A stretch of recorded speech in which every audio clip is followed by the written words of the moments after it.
Assalamualaikum warahmatullahi wabarakatuh. Waalaikumsalam. Shalom, Om Swastiastu, Namo Buddhaya, salam kebajikan. Pohon pisang, pohon karet. Cakep. Thank you. Buah semangka, buah persik. Cakep. Selamat datang di Pusbinchat, tempat ngobrol perencana yang asyik. Yeay.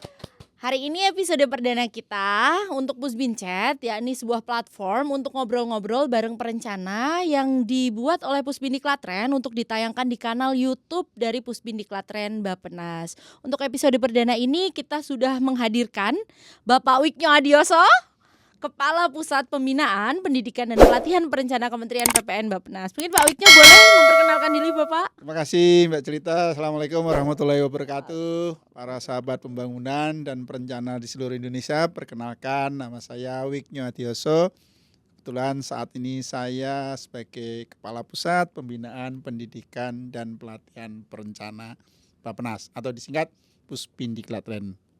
Selamat datang Pak di Pusbinchat episode perdana. Terima kasih sudah berkenan Pak untuk menjadi narasumber pertama kita. Siap, ini uji coba berarti ya? Uji coba Bapak. Okay. Semoga viewersnya banyak Bapak. Amin, amin. Ini studio pertama kita juga Bapak. Semoga Siap. Bapak berkenan. Setelah ini kita mau ngobrol-ngobrol Pak soal mengenal Pusbindiklatren. Mungkin masih banyak sahabat pembangunan di sana yang belum tahu apa itu Pusbindiklatren. Nah Pak Wiknyo sendiri boleh cerita Pak, apa itu Pusbindiklatren? Nah, Mbak Jelita, sahabat pembangunan di seluruh Indonesia, Pusbindiklatren Bappenas itu adalah salah satu unit kerja eselon 2 di Bappenas yang tugas utamanya adalah meningkatkan kompetensi perencana seluruh Indonesia melalui program pendidikan dan pelatihan, kemudian juga mengembangkan dan memfasilitasi jabatan fungsional perencana, serta kita juga mendukung proses inovasi pembangunan nasional melalui fungsi enabler. Oke, jadi dua nih ya Pak. Ya, Membina, utamanya dua, tapi ada satu tadi tambahan enabler. Oke, itu ada diatur dalam nomenklaturnya Kementerian PPN Bappenas ya Pak? Betul, ini secara formal kita memang ada di SOTK atau Struktur Organisasi dan Tata Kerja Bappenas, dan kemudian juga ada di Rencana Strategis Bappenas. Bappenas, oke. Ya. Kalau boleh tahu nih Pak, lahirnya Pusbindiklatren ini dulu gimana sih Bapak? Nah, itu ceritanya panjang nih Mbak Cerita sebenarnya. Tapi mungkin teman-teman sahabat pembangunan pernah mendengar OTO. Oke, apa itu OTO? Atau kita mengenalnya adalah Overseas Training Office Bappenas. Nah, OTO itu adalah salah satu unit juga kerja di Bappenas yang dulu menangani pengiriman beasiswa terutama untuk program pendidikan dan pelatihan di luar negeri bagi PNS dan kemudian dosen dan kemudian juga masyarakat sipil lainnya.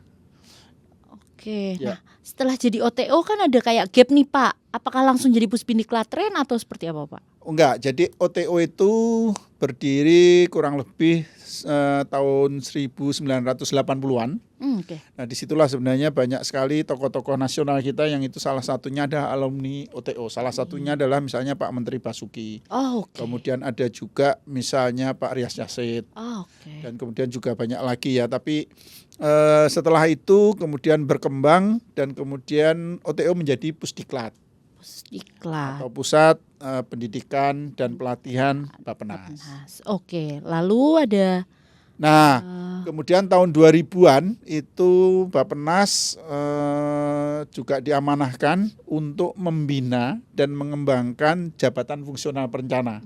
Nah, oleh karena itu pada tahun itu dibentuk yang namanya Pusbinren atau Pusat Pembinaan Perencanaan Seluruh Indonesia. Nah, kemudian selanjutnya Pusdiklat dan Pusbiren itu kemudian digabung menjadi satu dan kemudian menjadi Pusbindiklatren.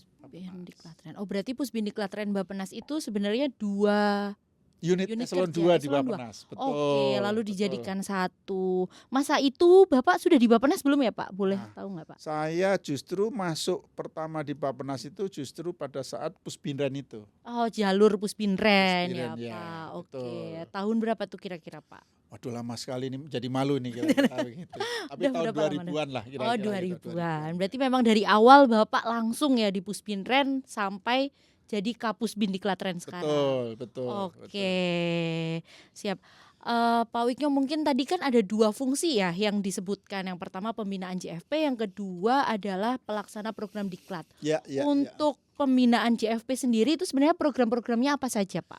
Pembinaan JFP itu kita sebenarnya lebih banyak meningkatkan kompetensi atau profesionalitas para perencana melalui program-program misalnya terkait dengan kediklatan ya terutama, terus kemudian juga ujian kompetensi, kemudian juga kita mendukung terkait dengan tugas-tugas dan profesi para perencana seluruh Indonesia, jadi mengembangkan atau kebijakan dan kemudian juga membuat regulasi pedoman dalam rangka untuk meningkatkan profesionalisme para perencana Termasuk seluruh Indonesia. pengembangan karir berarti ya Pak? Betul, Supaya ujungnya nanti memang salah satunya adalah pengembangan karir para perencana itu. Oke, kalau boleh tahu Pak, jumlah perencana di Indonesia itu sekarang berapa ya Pak? Sebenarnya kalau perencana itu sebenarnya ada dua kategori ya. Kalau kita mau lihat secara umum itu ada perencana yang memang para ASN yang memang tugasnya di unit kerja perencanaan, baik di kementerian, lembaga maupun pemerintah daerah. Yang itu mungkin mereka di struktural atau mungkin mereka menjadi staf atau pelaksana. Tapi ada juga yang spesifik yaitu para pejabat fungsional perencana atau kita sebut JFP. Nah, itu sebenarnya 2 perencana ini memang kalau kita hitung-hitung secara keseluruhan mungkin di Indonesia pemerintah daerah dan pusat itu kurang lebih mungkin 45 atau 50 ribu. Tetapi kalau khusus JFP sendiri sampai data saat ini yang kita punyai ya atas laporan-laporan dari kementerian lembaga yang sudah melakukan penyetaraan itu kurang lebih mungkin 11 ribuan. Oke, dengan banyaknya perencana mungkin ya Pak yang dikelola oleh Puspin, yang dibina oleh Puspin Diklatren itu tantangannya apa Pak Wikyo, boleh tahu nggak Pak? Banyak sekali ya, tapi terutama terkait dengan kepesertaan ini ya, pembinaan ini karena secara umum Bappenas ini kan tidak menaungi langsung para perencana seluruh Indonesia. Mereka secara struktur di bawah pimpinan, misalnya di bawah Bapeda, kemudian di bawah OPD atau di kementerian, di bawah dirjen atau di bawah deputi dan lain sebagainya. Nah ini kadang-kadang memang proses pembinaannya itu tidak bisa smooth karena kita kejangkauannya terhambat ya, karena misalnya ya orang yang sudah didiklatkan kemudian mereka bisa dipindah kemana saja. Nah itu adalah salah satu tantangannya. Tantangan kedua adalah banyak sekali yang mungkin ya aturan-aturan itu juga masih belum mendukung terkait dengan pengembangan SDM dan pengembangan karir para perencana. Dan kemudian yang ketiga terutama terkait dengan masalah pendanaan ya. Pendanaan itu banyak karena memang secara umum nasional pengembangan SDM itu masih ya sebagian besar masih dianggap belum prioritas. Kemudian jadi alokasinya masih ya mungkin paling buntut lah kira-kira kalau diprioritaskan. Jadi mereka masih memiliki keterbatasan dan tantangannya juga banyak lagi terkait juga misalnya keterbatasan sumber daya ya mungkin di Puspin atau mungkin juga di Bappenas sendiri dalam rangka untuk membina seluruh para perencana seluruh Indonesia. Kira-kira itu Mbak Jelita. Jadi layernya banyak ya Pak, multifaktor istilahnya tantangannya. Betul. Oke, kalau dari tadi kan disebutkan juga soal pendidikan ya Pak dan pelatihan. Salah satu fungsi Puspin karena tadi disebutkan ada pembinaan, ada pendidikan dan pelatihan. Betul. Kalau pendidikan dan pelatihan sendiri Pak, kalau dari sisi pendidikan program Puspin Diklatren itu apa saja ya Pak? Nah, program pendidikan atau pengembangan SDM yang jangka panjang ini memang ditujukan untuk meningkatkan kompetensi para perencana dalam hal untuk meningkatkan pengetahuan dan keterampilan dalam rangka untuk mendukung kinerja perencanaan ya. Ini kita memang fokus kepada S2 dan S3. Jenjang S2, S3 itu bisa di dalam negeri maupun di luar negeri. Variasinya juga banyak. Ada S2 linkage atau double degree. S2 linkage itu adalah 1 tahun di Indonesia, 1 tahun di luar negeri. Kemudian ada juga yang S2 regular plus. Artinya 3 semester di Indonesia, 1 semester di luar negeri. Ada juga yang mungkin nanti kita akan kembangkan adalah S2 misalnya terkait dengan bidang-bidang tertentu, misalnya topik-topik tertentu atau tematik, kira-kira gitu. Termasuk ada juga S2 yang khusus afirmasi untuk teman-teman yang ada di daerah 3T. Oke, kalau yang tema tertentu itu misalnya apa Pak? Tema tertentu itu adalah difokuskan kepada bidang-bidang yang diprioritaskan di dalam pembangunan. Misalnya terkait dengan smart city. Oke. Atau misalnya terkait dengan mitigasi bencana atau lingkungan dan lain sebagainya. Nah, kita ada kelas khusus yang nanti kurikulumnya memang difokuskan dedicated untuk topik-topik seperti itu. Betul. Nah, untuk pendidikan ini Pak yang dilaksanakan oleh Puspindi Klaten, apa memang eksklusif nih Pak untuk perencana JFP saja nih Pak, Jabatan Fungsional Perencana, atau seperti apa Pak? Oh tidak Mbak Jelita, jadi mungkin ini juga untuk meluruskan teman-teman untuk program beasiswa Puspindiklat dan Bappenas itu meskipun memang namanya perencana, tapi sebenarnya kita juga menerima atau memberikan kesempatan kepada teman-teman yang tidak hanya JEP saja, tetapi juga teman-teman yang non JEP, terutama yang bekerja di unit perencanaan. Misalnya tadi teman-teman yang di struktural atau teman-teman pelaksana atau yang bekerja di unit perencanaan tapi bukan JEP. Termasuk kami juga sebenarnya menargetkan para PNS terutama yang mendukung langsung ataupun tidak langsung terkait dengan perencanaan. Misalnya di inspektorat misalnya. Juga misalnya di misalnya unit kerja pelaporan, kemudian data dan lain sebagainya. Itu juga menjadi target kita. Karena apa? Perencanaan itu memang kan komprehensif, ya, Pak. Iya. Dan mereka harus tahu proses bisnis perencanaan. Jadi misalnya nanti ada hal yang terkait dengan kegiatan perencanaan, mereka jadi bisa mendukung atau mensupport. Kira-kira gitu. Jadi itu perlu dicatat ya sahabat pembangunan, bahwa sebetulnya program pendidikan Puspindi Klaten termasuk mungkin pelatihannya ya Pak, betul. adalah bukan hanya eksklusif untuk jabatan fungsional perencana, tapi juga untuk teman-teman yang mungkin bekerja di unit perencanaan atau tadi yang tugas dan fungsinya itu sendiri mengerjakan terkait dengan perencanaan di unit kerjanya. Kalau saya boleh tanya lagi nih Pak, kan sekarang pemberi beasiswa nih cukup banyak Pak. Apa bedanya sih beasiswa pendidikan yang diberikan oleh Puspindi Klaten dengan beasiswa lain yang ditawarkan di luar sana? Nah, apa bedanya beasiswa yang diberikan oleh Puspindi Klaten Bappenas dengan pemberi beasiswa lainnya ya? Yang pertama, ini yang juga mungkin bisa dicek teman-teman ya, bisa ditanya juga pengalaman-pengalaman alumni kita. Jadi beasiswa kita itu kalau diistilahkan itu paket komplit. Oke, gimana tuh Pak? Paket komplit dan modalnya itu sedikit. Nah, intinya adalah kita memberikan beasiswa itu mulai dari hulu sampai hilir. Jadi misalnya teman-teman yang tidak memiliki dalam tanda kutip kemampuan bahasa Inggris yang misalnya dipersyaratkan di beberapa perguruan tinggi, kita memberikan pembekalan.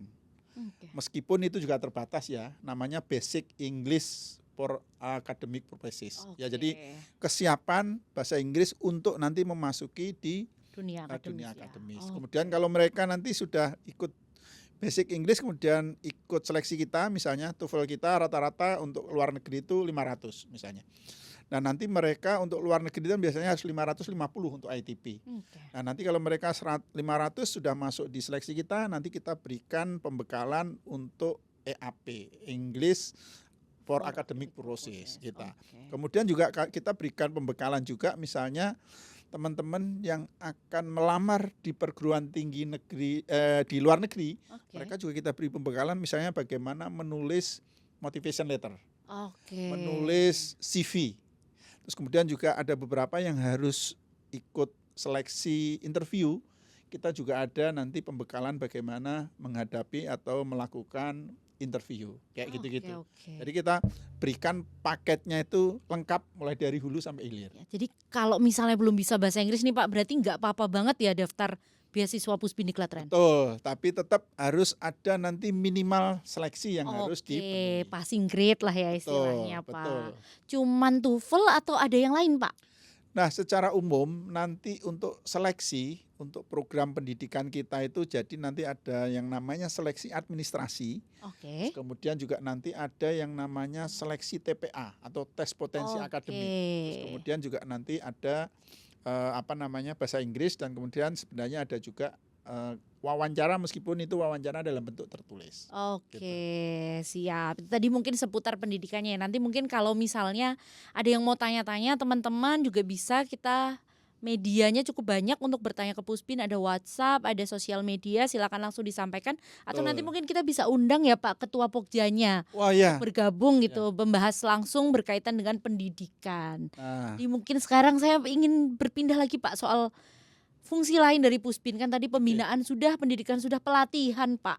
Ya. Nah, pelatihan ini apa aja program dari Puspin Diklat Renbap? Nah betul, Mbak Jelita. Jadi pelatihan itu juga adalah salah satu bentuk pengembangan SDM yang tidak kalah penting, karena ini manfaatnya atau tujuannya itu dipergunakan dalam rangka untuk menunjang kinerja individu dan organisasi dalam waktu yang cepat. Kalau pendidikan kan jangka waktunya lama ya. Ini kalau pelatihan itu pengembangan SDM yang outputnya itu bisa kelihatan atau dibutuhkan dalam waktu cepat. Nah, kita banyak sekali pelatihan-pelatihan yang istilahnya kalau di dalam birokrasi itu ada yang namanya pelatihan teknis. Pelatihan teknis ini adalah pelatihan dalam yang fokus pada teknis perencanaan. Kemudian ada juga kalau di birokrasi ada manajerial dan sosiokultural. Tapi ini bukan menjadi main kegiatan utama kita, tetapi kita lebih ke teknis perencanaan. Nah, perencanaan itu juga macam-macam. Kira-kira gitu.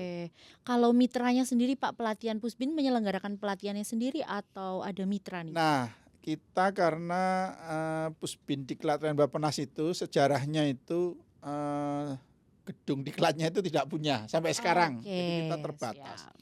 Dan karena juga dulu awalnya Pusdiklat itu hanya mengurusi Bappenas saja ya. Jadi memang kita memang terbatas, dan kemudian kita ketika mengembangkan untuk mendampingi atau mengembangkan kompetensi perencana seluruh Indonesia, kita memang sudah bekerja sama dengan perguruan tinggi. Jadi di Indonesia ya. Indonesia. Jadi untuk melaksanakan pelatihan, termasuk di luar negeri juga sebenarnya. Karena apa? Karena selain memang keterbatasan fasilitas, karena memang bentuk pelatihan kita itu kontennya itu memang sebagian itu memang fokus kepada pengembangan intelektual. Analisis data, terus kemudian bagaimana membuat model, kemudian bagaimana istilahnya membuat policy paper dan lain sebagainya, yang itu kemudian kita akan lebih tepat kalau kita bekerja sama dengan perguruan tinggi yang basisnya adalah akademik.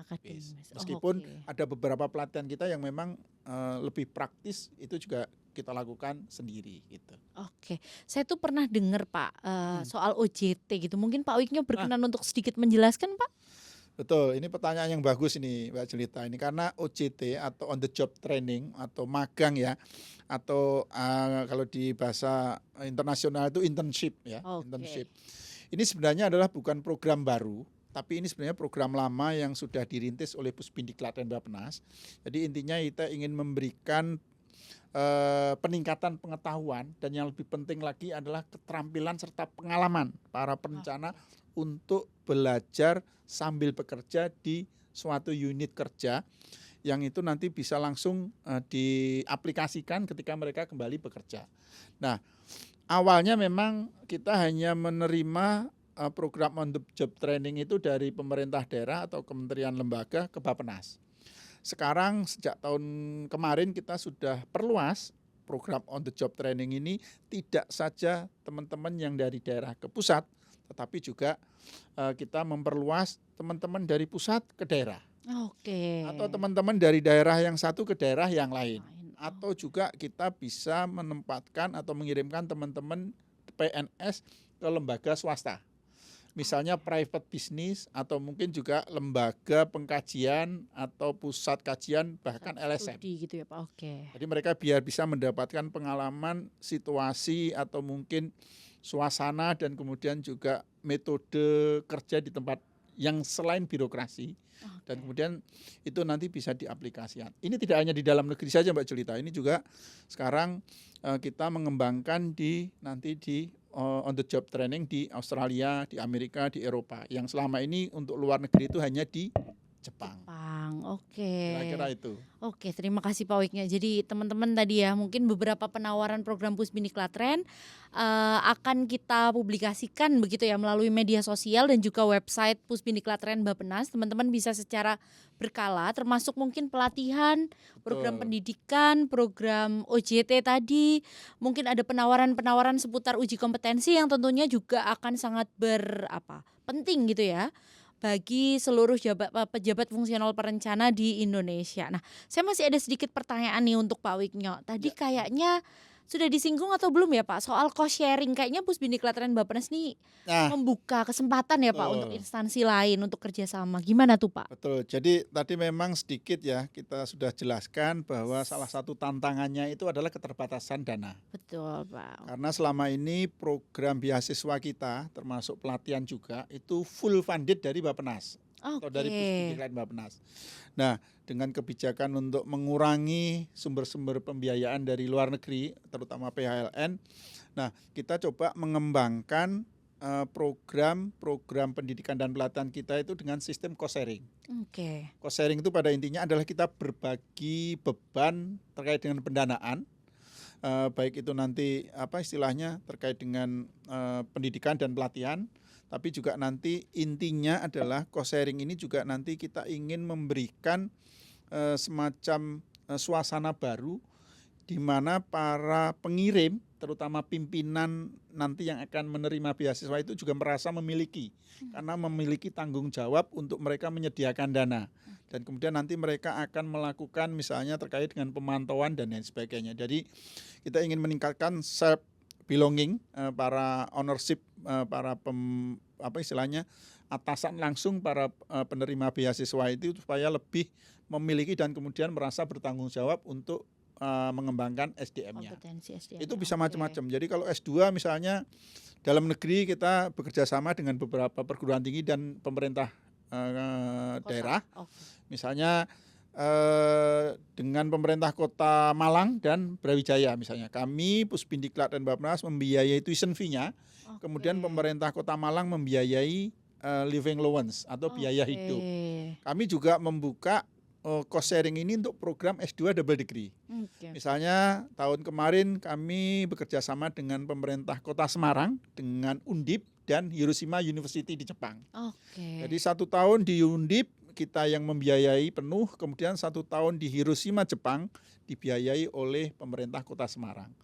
Nah sekarang kita sudah mengembangkan program cost sharing ini di berbagai pemerintahan daerah dan kementerian lembaga, tidak hanya di dalam negeri juga di luar negeri, tidak hanya di Jepang tapi juga di Australia, kemudian di Amerika dan kemudian kita akan perluas di Eropa. Oke. Gitu. Kalau saya boleh tahu nih Pak, yang approach duluan tuh harus siapa sih Pak? Unifnya, pemerintah kotanya atau Bappenasnya? Nah sebenarnya kita setiap tahun ya selalu mengumumkan bahwa Bappenas atau Pusbindiklatren Bappenas membuka program cost sharing. Nah itu bisa saja nanti inisiasinya itu berasal dari perguruan tinggi. Mereka misalnya sudah memiliki mitra di pemerintahan daerah atau kementerian lembaga, tapi bisa juga mereka berasal dari kementerian atau Pemda juga. Atau misalnya juga mereka bisa bersama-sama nih antara Pemda dengan perguruan tinggi menyusun atau mengirimkan usulan kepada Pusbindiklatren Bappenas. Oke, berarti memang tadi teman-teman banyak sekali yang sudah kita gali dari Pak Wiknya ya Pak. Ada terkait dengan pembinaan JFP-nya, ada terkait dengan pendidikannya, ada terkait dengan pelatihan sampai OJT dan bahkan mungkin potensi untuk cost sharing atau kerjasama dari pemerintah daerah dengan Bappenas untuk membiayai proses pengembangan kompetensi dari SDM-nya masing-masing. Nggak kerasa nih Pak, kayaknya udah hampir setengah jam nih kita ngobrol. Mungkin next time kita akan ngobrol lagi dengan Pak Wiknyo. Silakan. Berkaitan dengan mungkin kita akan ulik lebih dalam soal pelatihannya, pendidikannya atau program-program lain yang mungkin Pusbindiklatren punya, karena sebetulnya Pusbin punya banyak sekali hal ya Pak. Termasuk mungkin Pak Wiknyo untuk terakhir nih Pak, boleh cerita nggak? Pusbin tuh kayaknya juga punya jurnal dan majalah. Betul. Ya Pak Wiknyo mau ada pesan-pesan ke teman-teman sahabat pembangunan? Ya, Mbak Jelita, Bapak Ibu sekalian, sahabat perencana, sahabat pembangunan dan perencana seluruh Indonesia, memang dengan tugas dan fungsi Pusbindiklatren Bappenas yang bersinggungan untuk pengembangan SDM melalui program pendidikan dan pelatihan, kami juga memfasilitasi program-program pembelajaran yang itu dalam rangka juga untuk mendukung. Misalnya untuk program pendidikan bagi teman-teman S2, S3 yang memang dipersyaratkan untuk mempublish hasil penelitiannya untuk persyaratan lulusan. Jadi kami sudah memiliki jurnal, setidaknya ada 3 jurnal. Jurnal Perencanaan Pembangunan atau JPP, kemudian ini dalam bahasa Inggris, kemudian JISDEP, ini juga bahasa Inggris, kemudian BWP atau Bappenas Working Paper. Ini namanya bahasa Inggris tapi ini jurnalnya bahasa Indonesia. Nah, ini semuanya yang JPP dan JISDEP itu sudah Sinta 3. Nah, kalau yang BWP ini Sinta 4. Nah, kita terus akan kembangkan dan akan coba untuk submit nanti di Scopus. Silahkan teman-teman yang memiliki paper atau penelitian atau terkait dengan syarat-syarat kelulusan yang diperlukan atau untuk HKM, hasil kerja minimal untuk teman-teman CEP, silahkan submit saja di jurnal. Kami juga mengembangkan atau memfasilitasi teman-teman untuk pembelajaran jarak jauh atau menggunakan e-learning atau LMS. Silahkan, kita ada Sipena, kemudian juga ada LMS kita, nanti muatan-muatan kurikulum dan lain sebagainya semuanya ada, website kita, kemudian database kita juga ada. Nanti silahkan dimanfaatkan, cek terus informasi-informasi di Puspin, karena banyak juga ini program-program Puspin, terutama untuk publikasi informasi yang dipimpin oleh Mbak Jelita ya, itu misalnya terkait dengan Puspin Talk. Itu semacam webinar yang diselenggarakan baik itu bahasa Inggris maupun bahasa Indonesia, itu hampir setiap bulan ya, yang berisi informasi-informasi atau diskusi terkait dengan substansi perencanaan pembangunan maupun beasiswa maupun diklat. Juga ada program-program misalnya terkait dengan publikasi informasi, poster dan lain sebagainya. Dan media sosial ya. Media sosial kita terus update, Pak. Ya. Setiap minggunya, setiap bulan, bahkan setiap event. Betul. Jadi untuk berkaitan dengan acara-acara webinar, call for papers dan lain-lain yang tadi disebutkan oleh Pak Wiknyo, kita selalu update lewat media sosial kita ya Pak Wiknyo. Mungkin sudah 30 menit ya teman-teman semuanya kita ngobrol. Saya berjanji akan undang kembali Pak Wiknyo. Oke, terima kasih. Untuk Siap. the next Puspin Chat selanjutnya, Pak Wiknyo ada pantun. Biasanya Pak Wiknyo ahli pantun. Saya langsung tembak di tempat nih, Pak Wiknyo biasanya ahli pantun. Ini belum disiapkan ini sebenarnya, ini penodongan ini sebenarnya. Tapi bolehlah, ini karena edisi perdana yes. Jadi saya akan coba pantun. Minum kopi cukup 1 saset. Wis, oke, cakep. Bunga krisan untuk kekasih. Oke. Memang asoy Puspin Chat ini. Cukup sekian dan terima kasih. Assalamualaikum warahmatullahi wabarakatuh. Waalaikumsalam warahmatullahi wabarakatuh. Oke teman-teman, mungkin itu terakhir dari kami untuk episode perdana ini. Teman-teman bisa mengakses semua informasi yang tadi disampaikan oleh Pak Wiknyo melalui website kita di pusbindiklatren.bappenas.go.id dan juga Instagram kita @pusbindiklatren. Kami akan selalu mengupdate informasi terbaru mengenai program dan juga produk dari Pusbindiklatren Bappenas melalui Instagram, melalui Twitter, melalui Facebook dan juga melalui website resmi kami. Mungkin itu terakhir dari kami. Saya kayaknya pengen ada pantun juga, tapi kita coba ya Pak Wiknyo. Oh silakan, nih sebenarnya di depan harus ini. Oke. Hujan-hujan becek jatuh lecet-lecet. Sampai jumpa kembali sahabat pembangunan di